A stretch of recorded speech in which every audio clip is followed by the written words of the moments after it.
اللہب، الاخلاص، یہ دونوں صورتیں اپنے مضمون کے لحاظ سے تو عام ہیں۔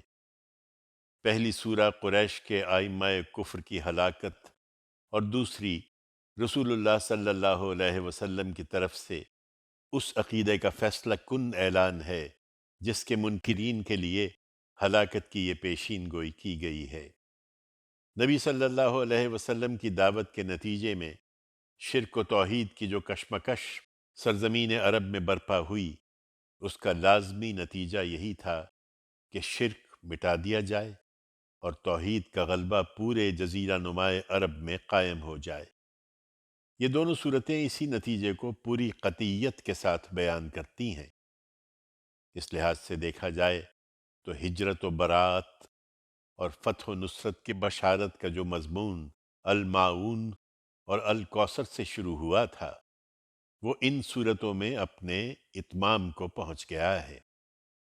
اس کے ساتھ اگر غور کیجئے تو قرآن کی دعوت بھی اتمام کو پہنچ گئی ہے، اور سورہ اخلاص میں جو مضمون کے لحاظ سے قرآن کی آخری سورہ ہے، اس کی دعوت کے بنیادی پتھر توحید کو اس کے اصلی مقام میں نصب کرنے کا اعلان کر دیا گیا ہے۔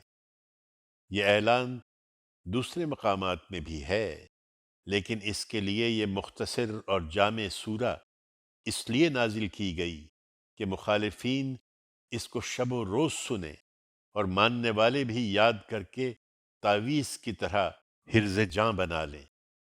دونوں صورتوں میں روئے سخن قریش کی طرف ہے، اور ان کے مضمون سے واضح ہے کہ ام القریٰ مکہ میں یہ رسول اللہ صلی اللہ علیہ وسلم کی دعوت کے مرحلہ ہجرت و براعت کے خاتمے پر نازل ہوئی ہیں۔ پہلی سورہ اللہب کا موضوع قریش کے آئمہ کفر بالخصوص ابو لہب کی ہلاکت کا اعلان ہے۔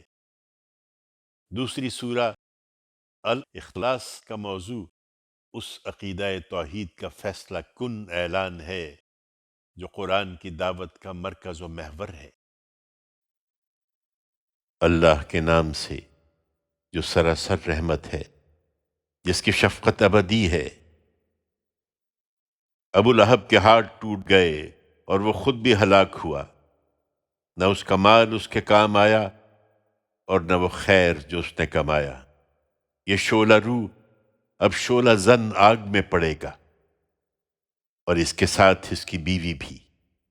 وہ دوزخ میں اپنے لیے ایندھن ڈھو رہی ہوگی، اس کے گلے میں موٹی بٹی ہوئی رسی ہوگی۔